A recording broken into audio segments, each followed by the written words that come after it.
Oke, kembali lagi di channel saya. Makasih buat kalian yang sudah mengklik video ini. Kali ini ada tanggapan dari Mku dari ya terkait PDIP ya yang akan mengusung Anies Baswedan, ya kan. Oh, dari lebih baik PDIP mengusung kader sendiri karena kader sendiri banyak yang potensial ya.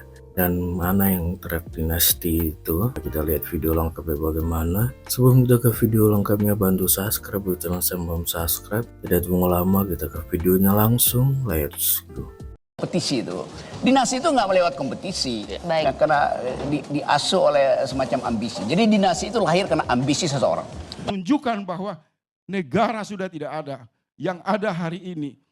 Dan mungkin 15 tahun kemudian kalau ini dipertahankan adalah kekuatan dinasti politik culas, jahat yang secara moral.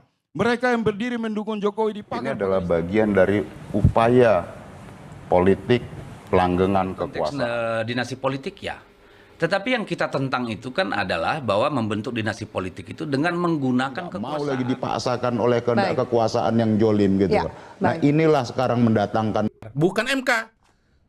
Ya kalau ini yang dengar nih ya, kalau Anda masih berpendapat bahwa MK ada yang lebih benar, silakan tadi. Seluruh undang-undang itu dibuat oleh Mahkamah Konstitusi. Yes, ya, sama aja. Supaya ini bukan soal Anies, ini bukan soal Gibran. Ya, tadi Mas Hasto mengumumkan dengan sangat bangga dari 500 berapa 40 calon kepala daerah yang sudah diputuskan itu PDI Perjuangan bisa mengajukan sendiri 400 daerah. Dari mana itu? Berkah yang diperoleh dari judicial review-nya Partai Gelora. Tadinya 300-an ya. Nggak apal saya, intinya sekarang jadi Tadinya 400 300-an. gitu. Nah, kebetulan aja salah satunya adalah di Jakarta. Calonnya sendiri siapa? Oh, Allah alam bisawab. Nggak tahu saya. Iya. Ya, kalau saya dari awal mengatakan begini. Kalau PDI Perjuangan betul-betul mencalonkan Anies, maka itu bertentangan dengan konsepsi yang selama ini digaungkan oleh PDI Perjuangan. Satu, partai kader. Ya, karena Anies kader bukan? Bukan. Ya, ada nggak kader PDI Perjuangan yang elektabilitasnya juga tinggi? Ada. Namanya siapa? Ahok. Ya kan? Bukan nggak punya pilihan loh.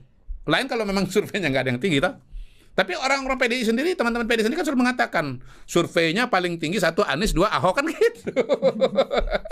Itu mereka sendiri yang ngomong kok berkali-kali.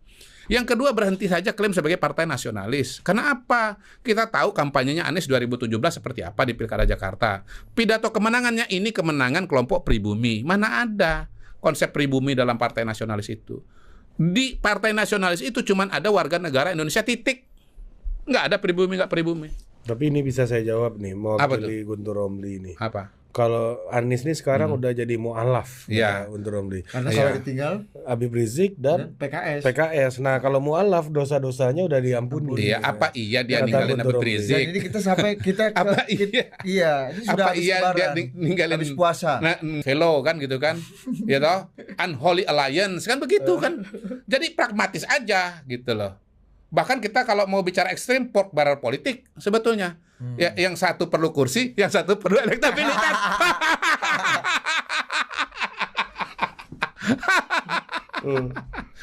Pork barrel politik loh, PDI Perjuangan. Kalau ngajuin Anies, pork barrel politics. Emang pork barrel politik itu cuman duit beli suara? Enggak, bos. Trade off. PDI Perjuangan, Nis, gua pakein lo elektabilitas lo dah, ya. Anies, oke, gua ambil ya kursi lo ya, supaya gue bisa nyalon. Pork barrel bukan? Ya, pemirsa silakan bahas. Udah naik angkot sampai di tujuan langsung bayar kan. Nggak ada pikiran lagi. Iya. Kan? Supir dapat Kedua nih ya. Ini belum kejadian ya. Belum. Tapi ini yang udah kejadian nih. Airin Rahmidiani dicalonkan oleh siapa? PDI Perjuangan kan? Iya. Sekarang Airin itu terkenal dengan apa dalam politik? Di Banten, Dinasti. dinasti. Sekarang PDI Perjuangan teriak-teriak nggak soal dinasti? Pak Jokowi lah dan seterusnya. Mesti pakai merah hitam loh. Wah. Loh, ya itu tadi. Sekarang kalau misalnya jadi nih sampai pendaftaran bener ya, udahlah nggak usah kebanyakan ngomong soal dinasti-dinasti. Bu Airin, kalau ada dinasti politik paling besar, paling masif di Indonesia itu pasti Banten. Nggak ada daripada itu. Nggak ada itu. Itu suaminya Airin dulu anggota DPR, Airin gubernur, Bu Ratu Atut gubernur, lalu kemudian Airin jadi wali kota Tangsel, lalu Ratu Tatu itu bupati, kemudian zaman siapa di wali kota. Pada hari ini, saat ini, ponakannya Airin wakil wali kota di Tangsel, calon wakil wali kota. Ponakannya Andika Hazrumi, anaknya Bu Atut itu jadi calon bupati di Serang atau di kota Serang. Bekas wakil gubernur. Pokoknya kalau PDI Perjuangan tolak dinasti. Dia orang yang paling cepat mungut dinasti itu. PDI adalah partai yang paling cepat mungut dinasti itu. Ketika Airin tidak dicalonkan oleh Partai Golkar. Bagus lagi. Kenapa? Semua klaim-klaim higher moral ground itu runtuh. Bahwa at the end of the day, the so-called PDI Perjuangan dan Ibu Megawati, ia politisi, partai politik, as such, bahwa dia ingin memenangkan kontestasi. Dan dia berusaha mencari strategi terbaik untuk memenangkan kontestasi tersebut.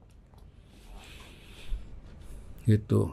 Ya balik lagi, bahkan Sumatera Utara sekalipun, Anda gandeng Edi Rahmayadi itu apa kompatibel?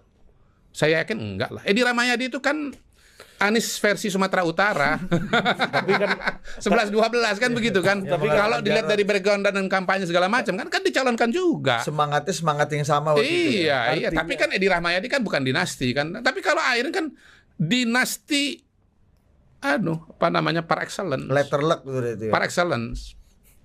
Nah sekarang Bu Airin apa ngomong soal dinasti? Maaf ya, Bu Airin itu ketika dia pidato ya, dengan menceritakan bahwa dia akan maju lewat PDI Perjuangan bersama dengan Ade Sumardi. Saya ini sudah keliling sekian ribu desa, aspirasi warga sudah dititipkan kepada saya. Saya ingin berjuang untuk rakyat di Banten. Apa kemudian kita nggak percaya dengan itu? Alasan lu aja lu. Karena sebenarnya lu kan mau dinasti. Lu bohong. Mau memperjuangkan kepentingan lu bohong. Lu nggak bisa dong. Apa memang nggak mungkin bahwa dia ingin memperjuangkan kepentingan masyarakat? Oke, itu dia videonya. Gimana menurut kalian? Coba komen di bawah dan sampai bertemu di video saya selanjutnya. Buah.